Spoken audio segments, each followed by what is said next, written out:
Okay, so it's of course it's great to be back in CITA. I mean, I don't know most of you. The last time I visited, maybe I missed a couple of you over here. They were already there like 3 years back. But I had a great time in CITA a decade back, and every time I come back, it's really, really nice to be back in CITA, and also nice to be back in Toronto.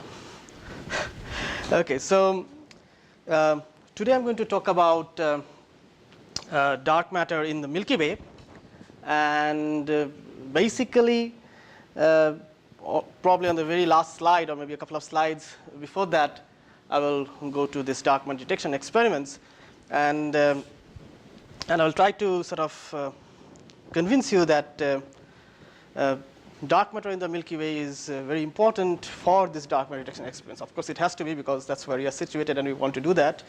But it's worth knowing more than what we know, or knowing things a little more carefully.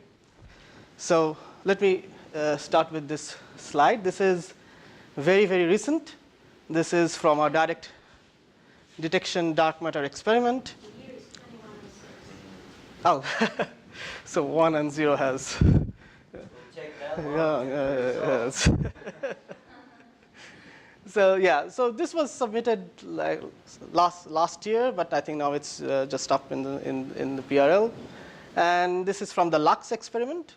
But the main thing I want to sort of show over here is this is the kind of exclusion plots that we get from dark matter direct detection experiments, and on the x-axis is the mass of the dark matter, whatever particle you think is the dark matter, and the y-axis is the cross-section. Okay, and it basically says that things above this are ruled out, and things above below this line is still allowed. One thing I want to sort of emphasize is that if you look at this black line and this line just above it, this is the difference between the results that the LUX team put up 2 years back. And in 2 years, they have spent a lot of effort in calibration, even reconstruction, to basically make it more precise by this amount. So a lot of effort goes, but it's important to see how much difference it makes over here. And I'll come back to this later. Okay, so the thing that's important to know is that if we look at these direct detection dark matter experiments, and I will concentrate only on experiments looking for basically for WIMPs. So these are these are objects which have masses of maybe few GeVs to 100 GeVs over here in these plots. And what we get in these experiments are these event rates. And what is important to stress again and again is that the event rate has inputs from both astrophysics and from particle physics. So of course, the particle physics gives you the dark matter model, the detector material, geometry, interaction type, particle masses, whatever goes over there. But then there is also the local dark matter density and velocity distribution. Okay. So if you look at the rate as a function of energy, then here is the particle physics part, where there is the cross section, which depends on the energy with which it's, and it will depend on the energy with which it collides. And then there is the mass of the dark matter, the nucleon mass. And then directly here is the density of dark matter locally, which basically tells us how many of the dark matter particles will come, and something called the G factor, which depends on the velocity of the dark matter with which the dark matter particles are coming. So we need to know the velocity distribution function of dark matter to know what are the rate at which these dark matter particles are coming and hitting your detector. Okay. So particularly for these dark matter experiments, and I'm stressing on the direct detection, but I can say about non-direct detection also, this is sort of a blending of astro and particle physics, and basically it depends crucially on your solar neighborhood phase space, that is the density and velocity distribution.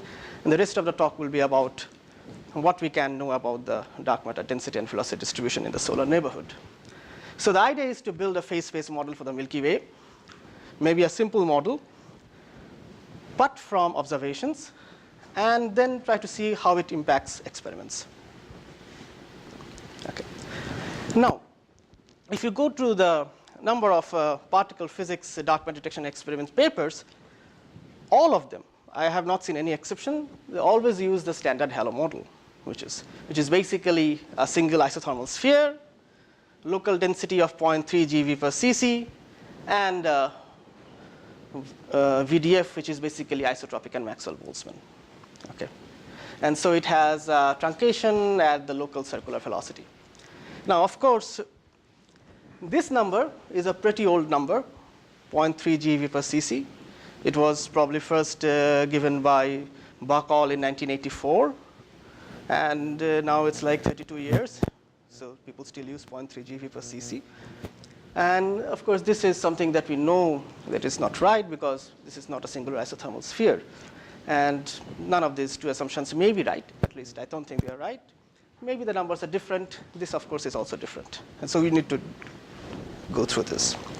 So one thing would be to look at simulations to see how much different it is from Maxwell-Boltzmann.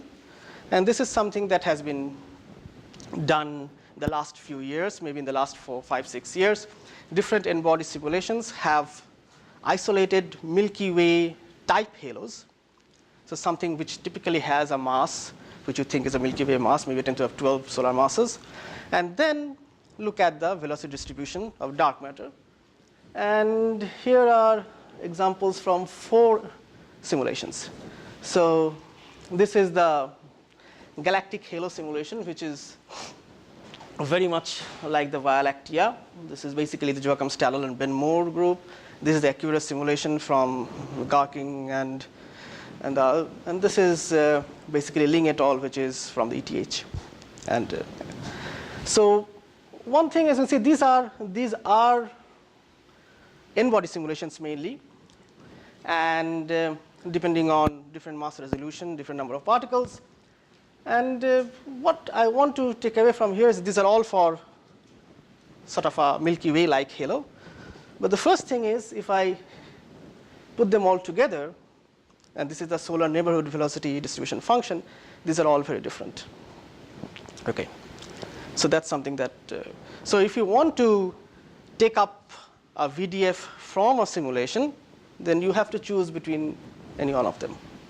And your results may change depending on what you choose from. What I'm surprised, of course, and again, go back to this, is that this and this, these are more or less the same group, but just resolution, I think.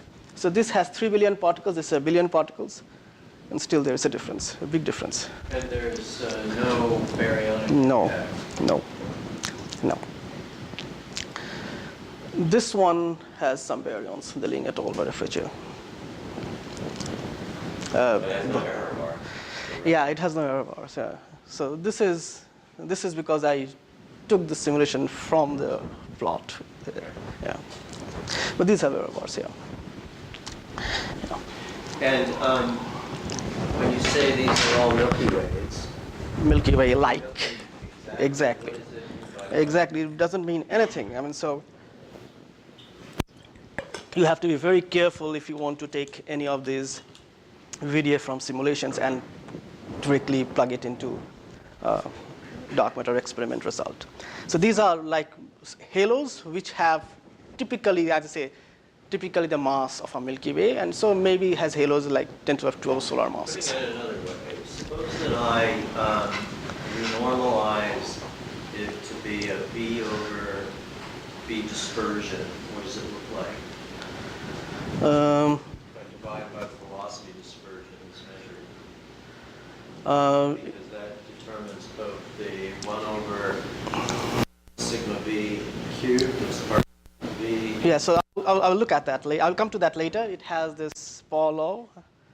And then if you look at the pseudo phase space kind of thing you were talking about. Well, I'm not sure that's what we're talking about. I'm talking about just taking it and doing a normalization so that it's all on the same footing, because if one person's Milky Way is different from another person's Milky Way, then as is clear Yes. here, the velocity dispersion Yeah. is not in full agreement. And so if I just normalize to the velocity dispersion, what happens? So I don't know exactly, but if I remember right, their local circular velocities are very close by, but they have a very much difference in their VDF. But I don't know exactly, so I can do that. I have not done that. Yeah. So Well, one way of just looking at it, yeah.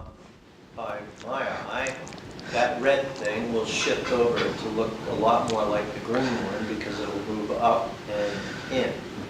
Yeah, but it also doesn't say why these threes are also different. I mean, we may bring things a little bit closer, but I'm not sure whether it will agree that No, much. no, it's not going to be perfect, Yeah, but yeah, it would yeah. be a better normalization Yeah. to use for this figure, Right. I think. Yeah. And then say, they have different sigma b's. Right. Okay, I'll show some figures maybe like this. Okay. Right. So so what I'm going to do is that now, of course, n-body simulations has a lot of plus points. I mean, what we cannot do from simple analytic models or observations, it can look at substructures, streams, all sorts of bumps, and those things are already over there. But what I'm going to do today is do the opposite. So I'm going to look at observed data and try to see what kind of density and velocities we get. Okay. So we'll start with a very, very simple mass model, and we can make it more complicated. But I think for the present, it's okay to have a simple mass model. So we want to get the gravitational potential in which the particles in the galaxy move. And to do that, this potential will be provided by the rotation curve of the galaxy, which is often used. So you have to either construct or take whichever you think is the best rotation curve. And then the potential seen by the dark matter is given by the total potential will be the dark matter potential and the potential by the visible matter. And these are connected, densities are connected by Poisson equation. So what you want to do is that you have some model. So the model that I'm going to use is basically to start with simple an NFW, let's say, bulge and a disk.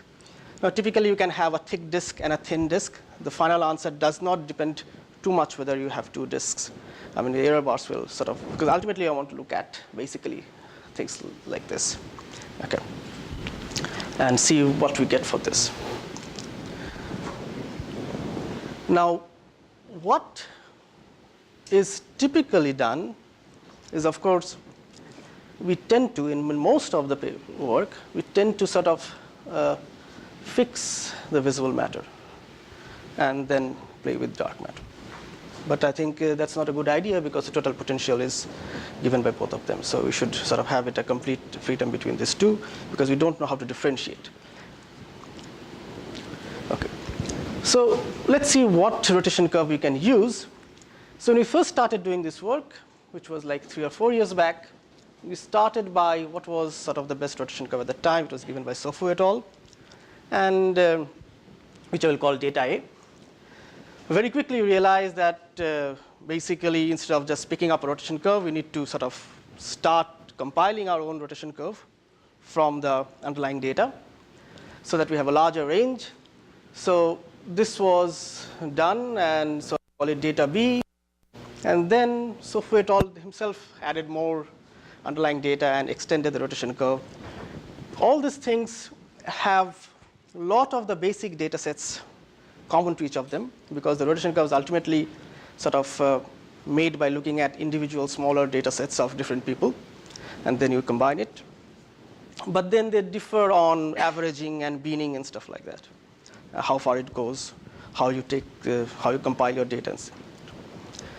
And I'll show that it's very important that, so when people do things, you can basically pick up one data set and do it, but it's also very important to keep in mind how these data sets were constructed because your results can be very different even when the underlying data sets are the same. So these data A mainly had disk data where we went to larger radius. We also had to take non-disk data. So for non-disk data, you have to treat it differently. And this is what we have. So I'm come to this. Okay. So if you have the rotation curve, then this is simply the rotation curve. This is if you know the potential, that's how we get the rotation curve. And I will come to the rotation, show you in a minute. So once you have that, you do basically a Markov chain Monte Carlo analysis with the parameters of the models. And initially we have like 8 parameters. Later we increase the parameter to 20 plus parameters, and I will tell you how we go there. What is important is that we don't put any strong priors on the visible matter. This is something that has been done again and again. In fact, very recently there was a paper in Nature where what they have done is that they had compiled the VC, this thing from the tracers, put it there, and then took up every visible matter model that they have and basically estimated the equivalent VC for visible matter, subtracted those two, and that gave you a residual VC, and basically said that this is means that there is dark matter because there is a residual VC. Now, if you fix something when the total VC is a combination of the two, you can be erroneous. I mean, you don't know how things will be. I mean, you may be thinking that there is a lot of dark matter. There may be not a lot of dark matter. So I think that's important to do. So you've taken into account the symmetry of the disk. The bulge is assumed to be spherical. The dark matter is assumed to be spherical. The dark matter is not spherical. And presumably these simulations would, in spite of the fact that they don't have the impact of the baryons, which has got a role in further anisotropizing the dark matter, presumably you can use the Milky Way simulation. So the folklore that an NFW is good is slightly folklorish because it's done by isotropized stacking. Yes. Okay, so a couple of points over here. So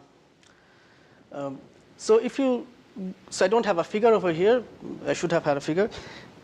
In one or two of the simulations, what they have done is, so you have your velocity distribution thing, and then if you, by hand, make it spherical, and so if you sphericalize your, and then you again calculate your VDF, that change is not that much because the change is of the order of around 20%. Okay. It's not that much. Over here also, at some point in time, we have to even sphericalize the potential. That's at the effective radius of the sun. That obviously depends upon. It is, yeah, it is for 20% only slightly farther away, not near us, because the non-spherical part was further away. Yeah. Over here, we do another different sphericalization. We'll come to this later. When I try to get my velocities from the density, then I have to assume over here for analytics some sphericalization of the non-spherical disk potential. So over there, the potential also has to be sphericalized. But I can again calculate the back of the envelope how much difference there is. And again, that, and this will be at the inner radii. That is again of the order of 10 to 20%. What do you mean by that? By sphericalizing potential? I will come to that. Yeah. I will come to that. Okay. So this was the SOFU 2012 data. As you can see, if you fit it to this full model, then this is the total rotation curve, and then these two are, this is for visible matter, and then this is for dark matter. And we sit in this region where, of course, the visible matter is much more than the dark matter. So that's something we should keep in mind. So the effect over here in the dynamics will have a lot of contribution from visible matter, and we cannot ignore it. Also, something what made us go to look at rotation curve is that if you look at this region, so beyond 10 kpc, 3 or 4 years back, the data was really, really bad. And at least the rotation curve that was there in the literature was really bad. So the viewpoints and a lot of error parts. So at least there is some improvement that can be done over here, even some improvement can be done over here. Okay. Now, if you look at the numbers that we get, so if this Markov chain gives back numbers where if you look at the rho dm, so the best fit model has a rho dm which is 0.2, which is not 0.3. So it's less than the canonical number, and it's quite well constrained. Also, the other number to keep in mind is the disk density. Again, this is a number which is often used in the literature, first given by Whitney and Gilmore, again in 1989. The typical number is on 48 or 50 solar masses per parsec. So this was very much close to this. But again, we don't know whether how much we should sort of fix the disk density. Because even when they did it, there is no way you can disentangle your dark matter potential from the visible matter potential, even if you do it locally, unless you have a large number of tracers very high from the disk, which is what people are doing now. So important thing is that you can get around 10% error on your dark matter density, and the others are quite good. Does that small error mean that r to the minus 1 is a good fit? No, this is a fit r to the minus 1 at the center. Yeah, inside of r. No, actually r to the minus 1 is not a very good fit, but it's not very different from r to the minus 1 also. So what is important to understand is that once you have a form of the dark matter, then there is quite a bit of influence from over here, because you just cannot change it because this is constrained by over here. And so the dark matter density is quite constrained by this region. Yeah. Because, yeah. Surface density, that's not from the original curve, is it? Which one? This? No, in the table, surface density, the column density, 54. No, the column density is not from the rotation curve. No, but whatever you do, whether you're rotation curve or whether you look at stars, the vertical displacement of stars, at the end of it, you don't know. You have to disentangle the potential between baryons and dark matter. So, You didn't take that value from the original curve. no, it was from the vertical displacement of stars. So you are using the measurement of vertical density here just now? Over here, there is no vertical displacement of stars. So these are underlying data sets which looks at the disk tracers are, okay, I've not come to that yet. I'll come that the disk tracers are basically H1 regions, CO regions. But you're not using the like Whitney-Gilmore measurement of the surface density. No, I'm not putting any priors. You're falling pretty far short. Yeah, right? So you have like half of the dark matter that's, people learn with data. I'll Which means that you can't get the 70 Oh. Yeah. So I mean, yeah. So we'll come to that, and you have to take it to see whether it's whether you should fix it at 50 or whether if it's completely without any prior, if it's completely left to be, coming from your global analysis, whether it will be larger or less, that will come. Okay. Then of course, once you get that, you can get all the other stuff of the dark matter Milky Way. Okay. So now let's look at the newer rotation curve. And so this rotation curve, if I will compare with the older one, which we used before. This is what we sort of compiled. First of all, it goes up to almost 200 kiloparsec. Okay. Below this, approximately 25, it is mainly disk tracers, and beyond this are non-disk tracers. So for disk tracers, you can sort of assume that they are moving circular velocities, and you can get it from your line of sight velocity, correcting it for non-disk tracers. You have to assume more difficult, so you have to basically use your Jeans equation, and then you have to think about anisotropy parameters. The one that I'm showing over here is with 0 anisotropy parameters, but you can increase your anisotropy parameter to make it completely anisotropic. This beta of 1. And then these things will change, and I can show you how things change. But at present, let's but the results do not change very much with the anisotropy parameter, actually. Okay. There are two sets of plots over here. I'll come to that later, but mainly the solid lines is the total, and then this is the visible, and this is the dark matter. So this, if I compare with the SOFU data, so as you can see, this was the SOFU data, the pink one, and this is a huge number of data that we have sort of improved over here. So So this is what's, and then of course error bars over here is also smaller in a better compilation. SOFU recently came up with a new data set, which is again, all these new data sets adds larger number of subsets with which it's compiled. And what it changes is how you bin and how you average. So that's what changes most of the time. And this is SOFU's new data set. Okay. And again, over here, when I show you the comparison later, you'll see there's differences. And this is the solid line is basically the best fit total, and then there is the visible matter and the dark matter. There is two sets over here, the blue and the red, and what are those two? I will come in a minute. One thing, of course, you can see is that in both these data sets, there are places where there is excess which the simple models cannot do.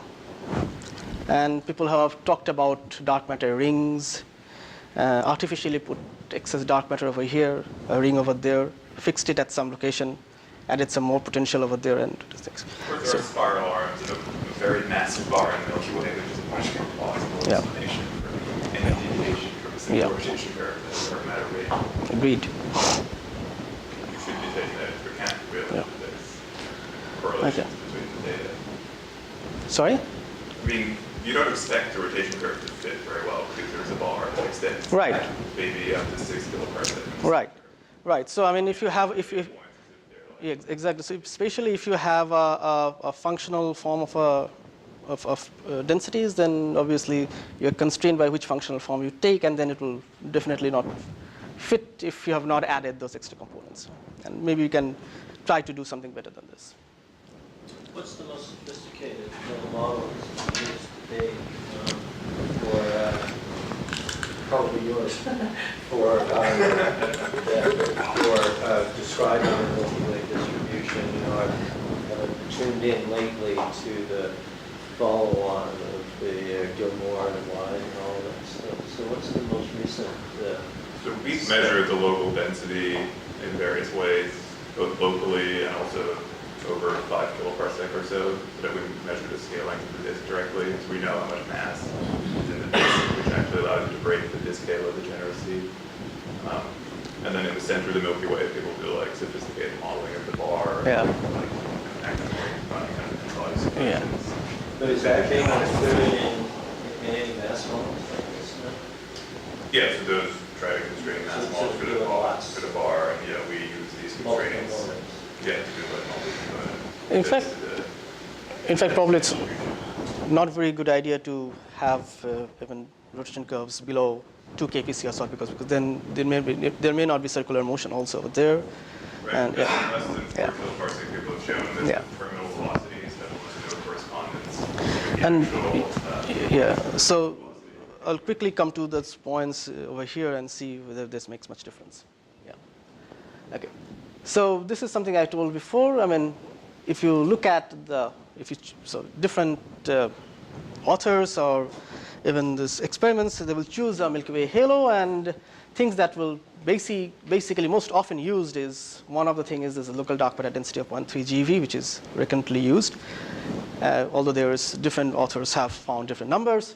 And the other thing which also is this surface density, which is the other very important thing, which I would like to stress over here, is that when you look at any rotation curve or any velocity measurements and try to build a rotation curve, that depends on what you adopt or choose as a local standard of rest. And over here, you can have many different choices of local standard of rest depending on.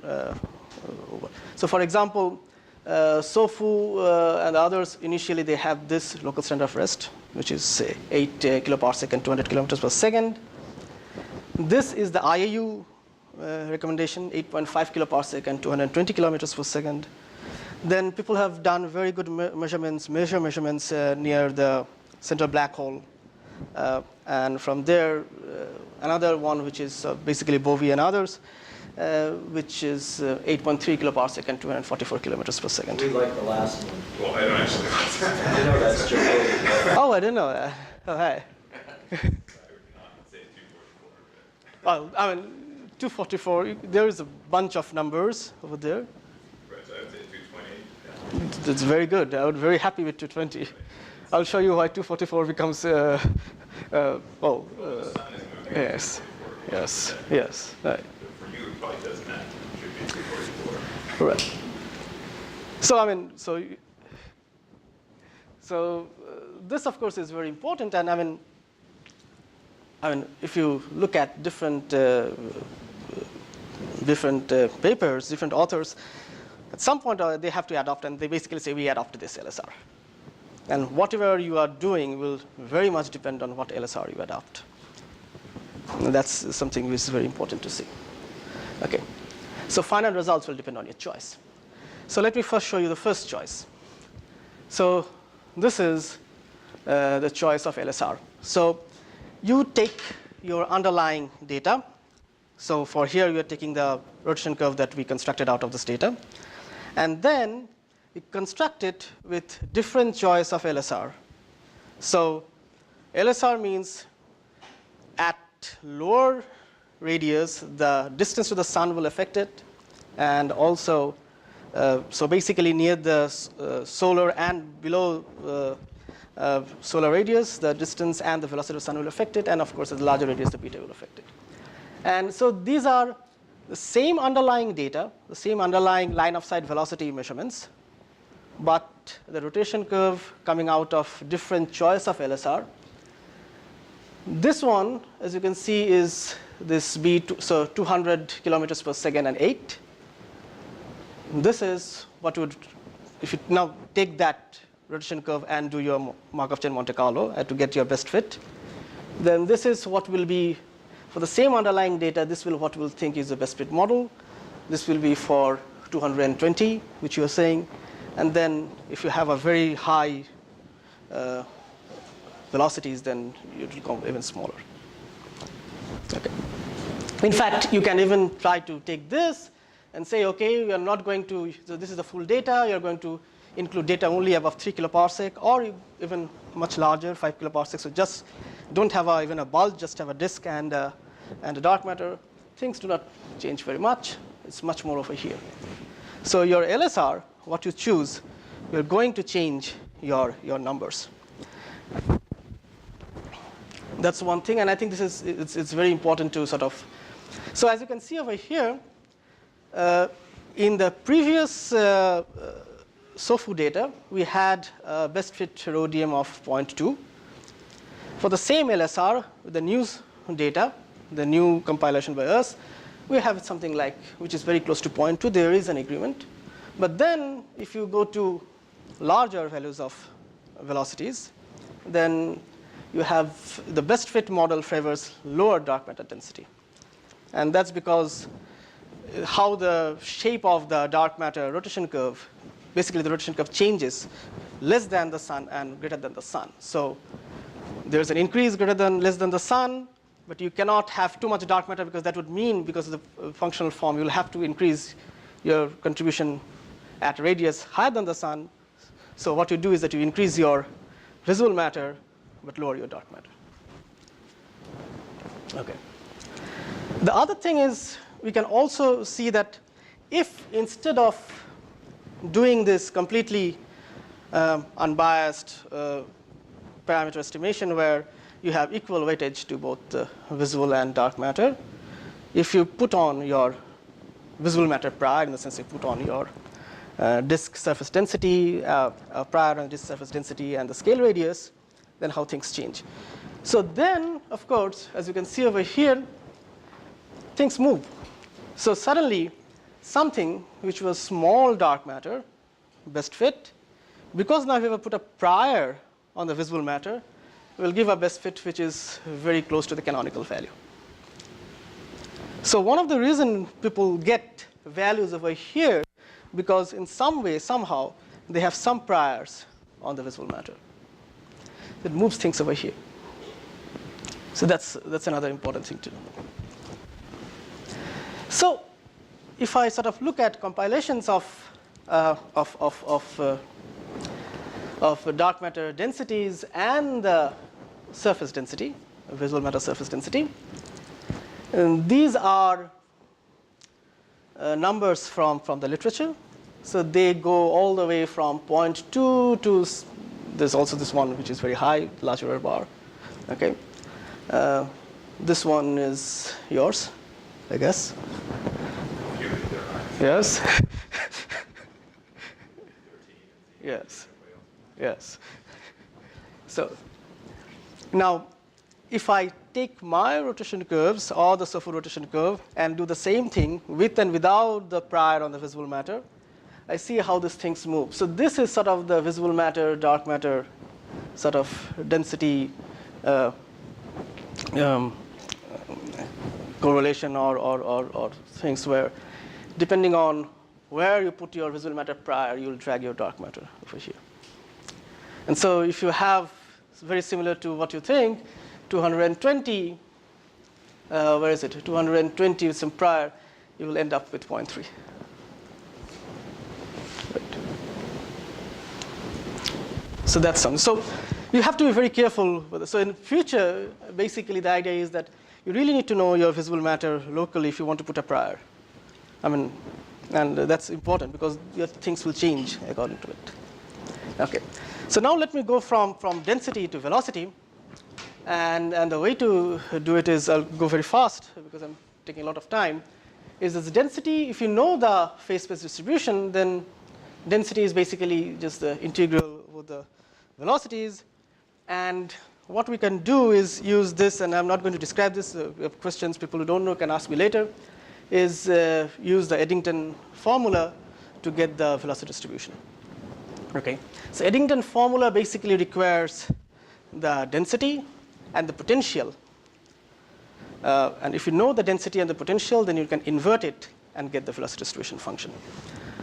What it assumes, the two things it sort of assumes, that your VDF is a function just of the energy, and that is because you think it's spherical. So sphericity is assumed over here, and with that you can get this thing. And it has a very nice property that if this epsilon is less than 0, then automatically the distribution function cuts, becomes 0. And what we're interested is basically this, which is basically this quantity. So this is what we want to plot. This is what the volume average of this is plotted in those simulations. Okay. So once we get your rotation curve as best as we can, then put in your priors or don't put in priors, make it unbiased, and then we can get and see what VDF you get for each of these curves. Okay. So for the SOFU data, which was the first thing that we did with, the older one, this is the reconstructed VDF at the solar neighborhood. Okay. This is large error bars, and this is the closest Maxwellian. So if you are assuming Maxwell-Boltzmann distribution of these velocities, which is used in your dark matter experiments, then you will be using this, but the actual thing is this. Okay. And you can, of course, have a fit to it. It's a good fit. If I try to compare this with the simulations, then this is what it is. So over here, you can sort of say that this, if you stretch it, it may go up a bit. Okay. Okay. And of course, you can look at the velocity distribution at different radii of your Milky Way. So at the innermost radii to the outermost radii, and then if you go to infinity, it becomes just a delta function. It's 0. Okay. So now let me quickly look at the kind of things that you said before. Even for these, what is your choice of rotation curve or your priors and how you want to do it will make a lot of differences. So over here, if I just look at, let's look at the 8 kpc, which is the red line, the solid red line, and the dashed red line. The difference between these two is the underlying data set is the same. The LSR is still the same, but the binning and the averaging are different. So one is what we did, and one which the same thing which Subha in the new rotation curve did. And that changes your VDF. So how you construct a rotation curve is very important. This was obvious. What kind of LSR is there is very important. So if you have the LSR like this, it has a very, very skewed and very high shifted rotation curve, VDF. Okay. This is 220, which is, if it is favored, then I would like this. And this is again depending on the priors. So as you can see, these were very different, but as soon as you put in priors, the VDF comes close to each other, because priors tend to take your densities and make it very similar to each other, because you have no more freedom over there. So if I now combine all of these, then I can sort of have what I would claim the first observationally determined phase space density of the Milky Way halo from 0 to 200 kpc approximately. So this is the phase space. So you have your radius, velocity, and then so again this will change depending on what is you adopt. So now if you give me a position in the Milky Way with this simple model, anywhere in the Milky Way, if you give me your A or B, I can basically tell you what's the phase space of dark matter at that position. And this is for the Subha data. This is different, as you can see. Same underlying thing. So, okay. So one thing to see very quickly is that if you look at the simulations generally predict a power law pseudo phase space density with some power law. Okay, so these are the power law for different LSRs. This is for the previous one for the Subha, and this is what we get. As you can see, what is happening is that this is R by Rs, so it's a scale radius. So approximately we are around here. We are around here because we are around 10 kpc. Scale radius was around 40 in this problem. So what is happening is the reason we are deviating from the power law is because we have the visible matter contribution. So for the same dark matter density, it is moving in a larger potential, an extra potential given by the visible matter. And where the disk ends later, where the visible matter sort of is not very important, they all coincide with the simulation power law.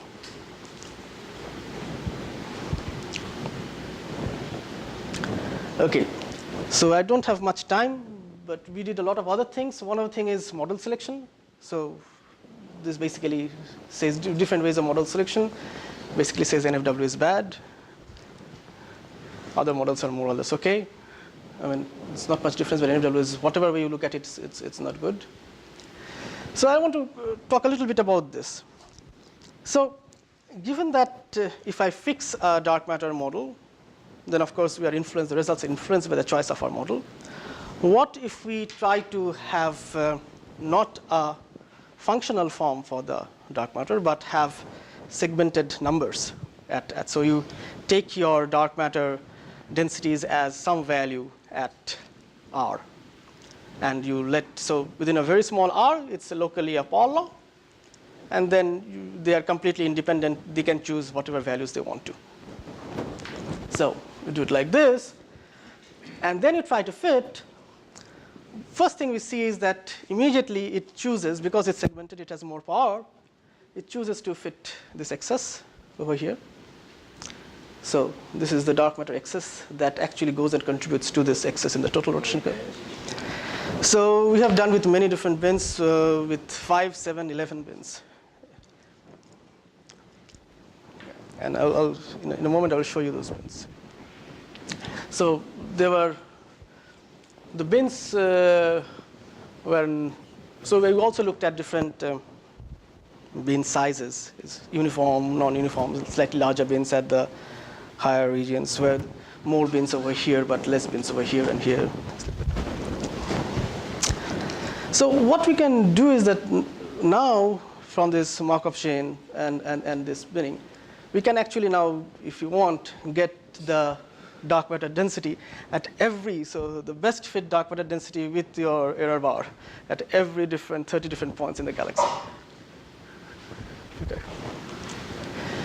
And if you look at it for differences, so this was the one, 220, 8.5. So let's say this is the favorite one, there's the black one. And so, I don't know. There is an excess. So all of them gives you an excess over here, depending on it.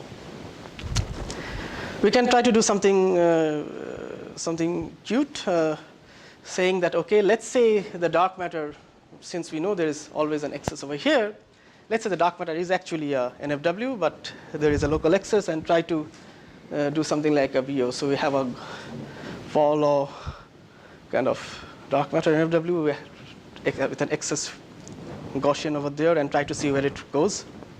And it picks up. So this is the 220. So this is, in general, it's a NFW, but then there is a excess over here. We can try to do that also. Those will again go back into your dark matter VDF. So these were the previous for the 3 LSRs. But now if you have a Paul law and an excess, because now we have an excess which is slightly less than the solar radius, you have an excess VDF over here at the solar radius. So there is some, because there's some more mass inside, which is giving a potential so that the velocities are. Okay. So why did we do all these things? So let's get back to this direct experiments. So we have been trying to sort of look at this more carefully, because it's important, instead of just taking this standard halo model, we do a little bit slightly more things in a slightly more careful way, because this will feed into your total event rate, and then it will feed into your whatever you think is your exclusion, which comes over here. So how does it do? So one thing directly is, of course, if you have a better model, if instead of 0.3 GeV, which is taken if it's 0.2 GeV or 0.4 GeV, that will immediately change these things directly. So there's a direct scaling over here. So density is more, which means your event will be more, and which basically means this has to go down. That is one. Okay. So the other thing is this G factor, which depends on the velocity distribution function. Okay. And what this G factor is basically is this quantity, which basically tells us what rate these particles are coming and hitting your detector. Okay. And so what you can quickly see is that if I have taken your standard halo model with your MV distribution and the actual distribution that you recover from your data, what is the ratio of this G factor? So that will go and impact your results. Right. So let's look at this ratio. So ratio of your standard halo model, the best fit G factor coming from the best fit model with the actual non-Maxwell-Boltzmann distribution function, divided by the G factor that would come from if you adopted the Maxwellian distribution function. Now, different experiments have different materials, and so depending on the materials, whether it's xenon or whatever, your curves will change. So let me show you for two cases, so sodium and xenon. So this is this ratio. As you can see, this is this ratio. And as you can see, when you come over here, so near the threshold energies, so as you close by the lower energies and the threshold energies, the effect becomes very, very important, because it is the tail of the distribution function, the tail of the velocity distribution function that impacts becomes more important near the threshold. So whether it's the tail has more, which is in the Maxwell-Boltzmann, or tail has less, the Maxwell-Boltzmann always has more numbers at both the ends, actually. So in fact, this is like at near the threshold, close to the threshold, is like 2 orders of magnitude different. Okay, so that's important. Okay, so this is 2 orders of magnitude. So let me give one example. This is something that we have been doing right now to see how this thing will go and change your actual exclusion limits. So this is one result. So this is your lux data. So this is what the lux, this is the one that I showed in the first transparency, the lux 2016 exclusion limit. And this is the result is this. So the result that they quote is basically around, their exclusion is, I think, 0.6 zeta burn at 10 to the power at 33 GeV or something like that. I think that's what the exclusion limit is.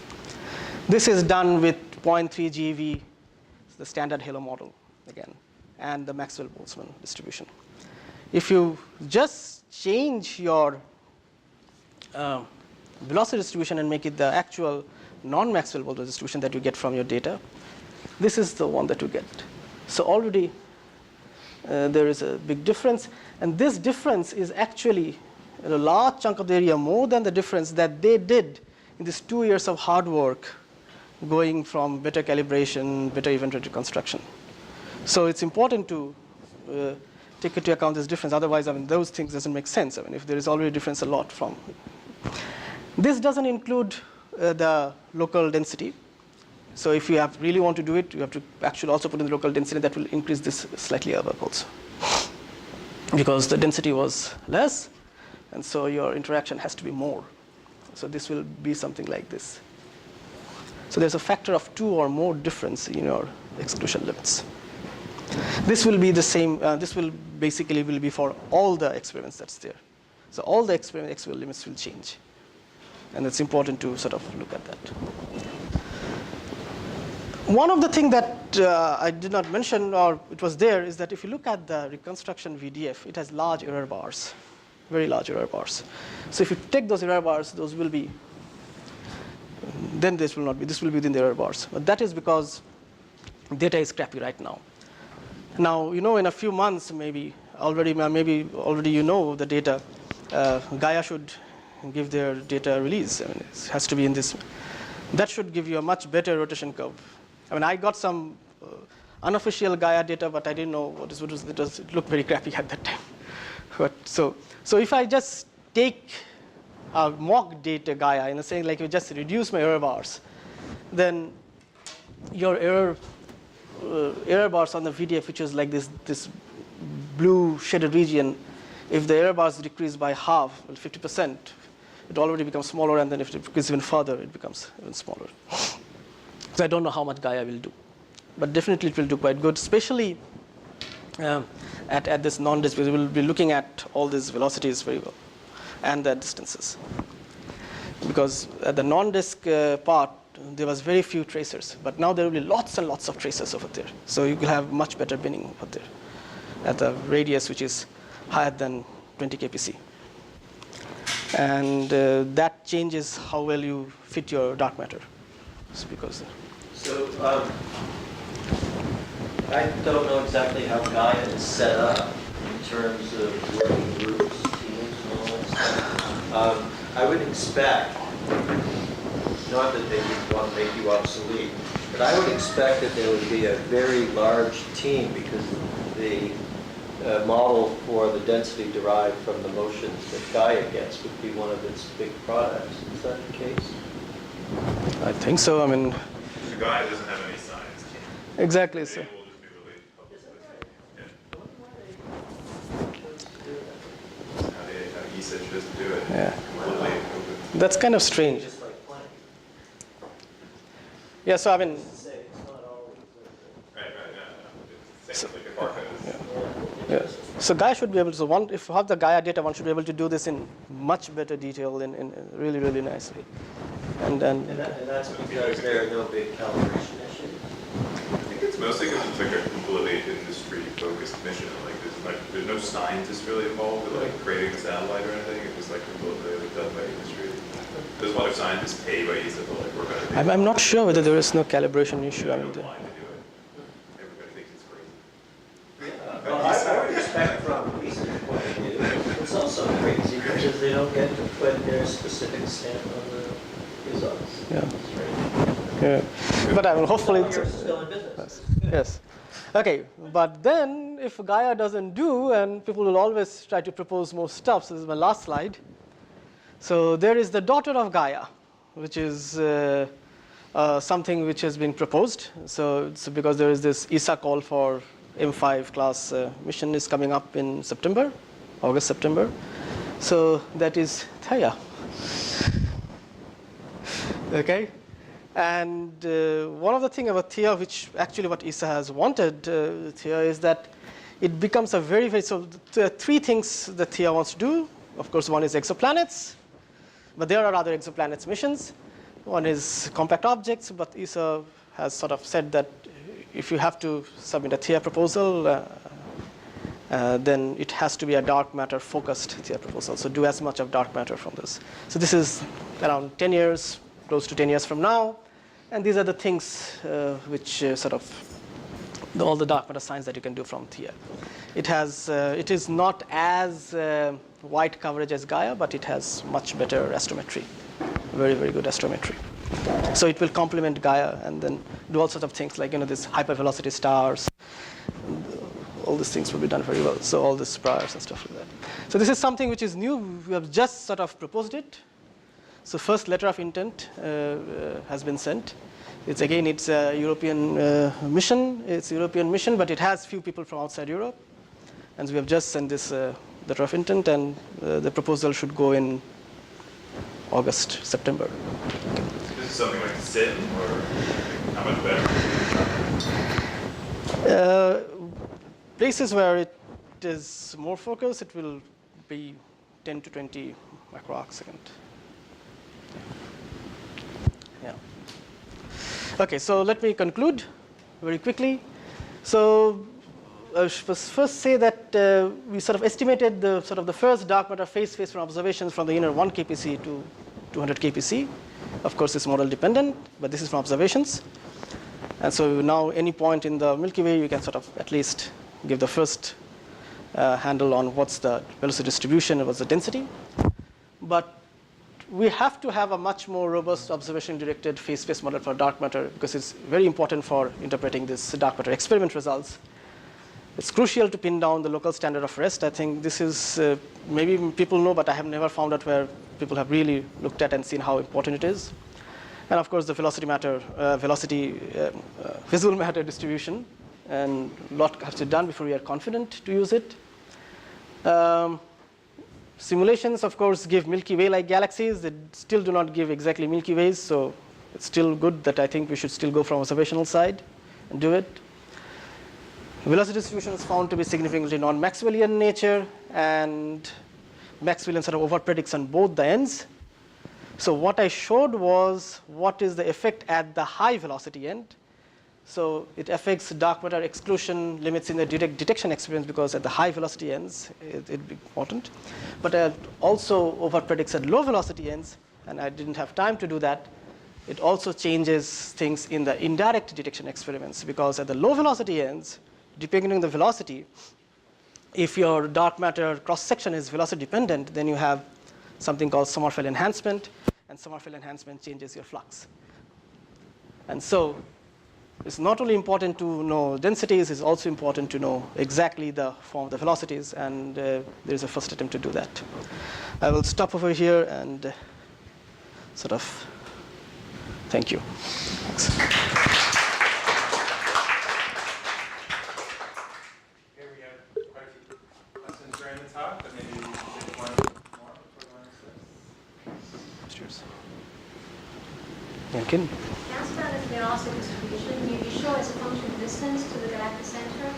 Some of them looks really weird. Some even looks like double kicked. It's not, yeah, so if you have this very high 244, then that's where it becomes double kicked because, there's a component which is the visual matter which is affecting it, and there's a dark matter which tries to pull it because it's too much on that side. Yeah. Yeah. Yeah. So surely you can exclude that from cosmogenic arguments. It's not fully double picked. It has a sort of plateau and then increases. Yeah. But I mean, I don't too much like this 244. I mean, I would be very happy with having if 220. I didn't show any of this, but you can look at mass models, and it's actually very interesting. Maybe I can show someone over here if you're interested. If I plot masses of the Milky Way and take things from the literature, whatever masses they have plotted, and you just put it over there and it's scattered. There is scatter over there. I mean, some of them, mainly these are at low, less than 100 kpc. But then you plot the mass models based on, say, this data and draw lines according to your LSR and your visible matter bias.